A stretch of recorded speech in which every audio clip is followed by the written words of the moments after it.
สบายดีท่านผู้ชมยินดีต้อนรับประธานเข้าสู่การรายงานข่าวต่างประเทศซึ่งวันนี้ก็มีหลากหลายข่าวที่จะมานำเสนอให้ประธานได้ติดตามรับชมและในข่าวฉบับนี้กองประชุมใหญ่ผู้แทนทั่วประเทศครั้งที่14ของพรรคคอมมิวนิสต์เวียดนามอัดลงด้วยผลสำเร็จอย่างจบงามกองประชุมใหญ่ผู้แทนทั่วประเทศครั้งที่14ของพรรคคอมมิวนิสต์เวียดนามได้ปิดลงด้วยผลสำเร็จอย่างสง่างามในตอนแรงวันที่23มังกร2016อยู่หอประชุมแห่งชาตินครหลวงฮานอยสาธารณรัฐสังคมนิยมเวียดนามภายใต้หัวข้อภายใต้ธงไซอันสง่าราศีของพรรคสุมถูกกำลังกายกำลังใจปฏิบัติบรรดาเป้าหมายพัฒนาประเทศชาติจนถึงปี 2030 ให้สำเร็จผลเป็นเจ้าตนเองทางด้านยุทธศาสตร์กลุ่มตนเองมั่นใจก้าวขึ้นอย่างแข็งแรงในศักราชแห่งการบืนตัวขึ้นของชาติเพื่อสันติภาพเอกราชประชาธิปไตย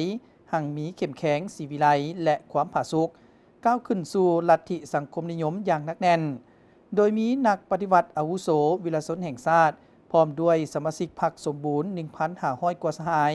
ที่เป็นตัวแทนให้แก่สมาชิกพรรคทั่วประเทศ 5.6 ล้านกว่าสหายและแขกถึกเชิญเข้าร่วมกองประชุมครั้งปฐมฤกษ์ของคณะบริหารงานศูนย์กลางพรรคสมัยที่14ได้เป็นเอกภาพเลือกตั้งเอากรรมการสมบูรณ์ศูนย์กลางพรรค180 สหายกรรมการสำรองศูนย์กลางพรรค20 สหายกรรมการกลุ่มการเมืองศูนย์กลางพรรค19 สหายคณะเลขาธิการศูนย์กลางพรรค13 สหายเป็นเอกภาพเลือกเอาสหายโตเลิมเป็นเลขาธิการใหญ่คณะบริหารงานศูนย์กลางพรรคคอมมิวนิสต์เวียดนามสมัยที่14ในกองประชุมใหญ่ครั้งนี้ได้รับร้องเอาแผนนโยบายชี้ขาดและบรรดาทิศทางใหญ่หน้าที่จุดสุมบรรดาบุกทะลุยุทธศาสตร์เพื่อสร้างสาพัฒนาประเทศชาติอย่างว่องไวยืนยงและปกปักรักษาประเทศสังคมนิยมเวียดนามในสภาพการใหม่ในนั้นกำหนดได้การพัฒนาเศรษฐกิจสังคมการปกปักรักษาสิ่งแวดล้อมเป็นใจกลางก่อสร้างพรรคเป็นแก่นสารพัฒนาวัฒนธรรมมนุษย์เป็นพื้นฐานเพิ่มทวีเวียกงานป้องกันชาติป้องกันความสงบและยู่แหงการผัวพันต่างประเทศ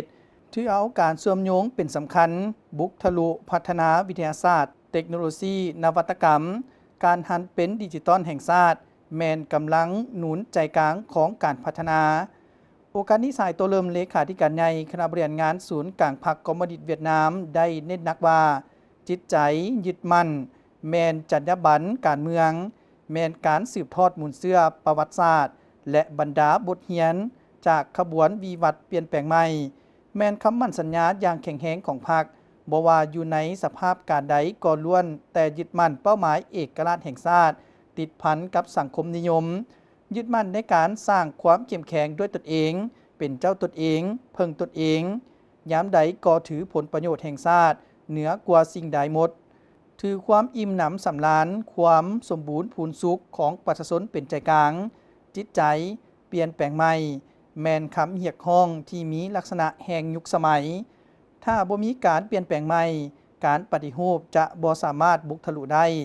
ฉะนั้นต้องสืบต่อเปลี่ยนแปลงใหม่ด้านจินตนาการรูปแบบพัฒนารูปแบบการเติบโตและเปลี่ยนแปลงใหม่รูปแบบวิธีจัดตั้งปฏิบัติเพื่อให้แนวทางอันถูกต้องกลายเป็นมากผลอย่างแท้จริงสหายโตเลิมยังได้เน้นอีกว่ากองประชุมใหญ่ได้ประสบผลสำเร็จอย่างจบงาม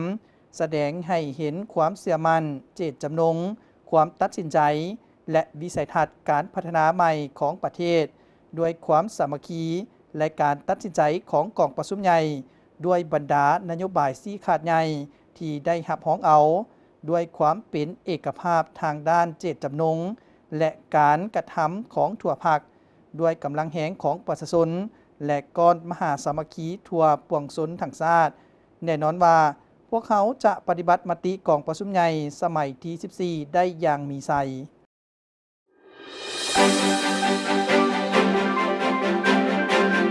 ท่านผู้ชมและมาต่อกันที่ข่าวสหรัฐอเมริกาถอนตัวออกจากองค์การอนามัยโลกอย่างเป็นทางการวันที่22เดือนมังกรผ่านมาสหรัฐอเมริกาจะถอนตัวออกจากองค์การอนามัยโลก WHO โดยบ่หัวซาต่อการกล่าวเตือนที่ว่าการกระทำดังกล่าวจะก่อความเสียหายอย่างหนักหน่วงถึงบรรดาความพยายาม ยกสูงคุณภาพด้านสาธารณสุขของสหรัฐอเมริกาและทั่วโลกข้อตกลงสหรัฐอเมริกาถอนตัวออกจากองค์การอนามัยโลกซึ่งทานโดนัลด์ทรัมป์ประธานาธิบดีสหรัฐอเมริกาได้ยกออกมาภายหลังวันทับอิฐในอายุการที่2ที่หับห้องเอารัฐดำรัฐบริหารเซ็นในวันที่22มังกร2026ตามข้อกำหนดของกฎหมายสหรัฐอเมริกาเรื่องถอนตัวออกจากองค์การอนามัยโลกจะมีผลบังคับใช้ภายหลัง1 ปีและประเทศนี้ต้องสำเร็จทุกพันธะด้านการเงินเรื่องสหรัฐอเมริกาถอนตัวออกจากองค์การอนามัยโลกและยุติการสนองด้านการเงินได้เฮ็ดให้องค์การอนามัยโลกตกเข้าสู่สภาพวิกฤตการณ์ด้านงบประมาณ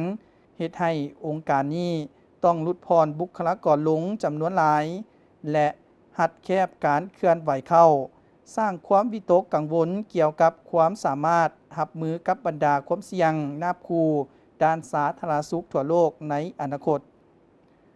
กับชมและทั้งหมดนั้นก็แมนข่าวสารต่างประเทศที่ได้นำให้ประธานได้ติดตามรับชมเวลาของการนำเสนอข่าวก็ได้หมดลงเพียงเท่านี้พบกันใหม่ในโอกาสหน้าสำหรับวันนี้สวัสดี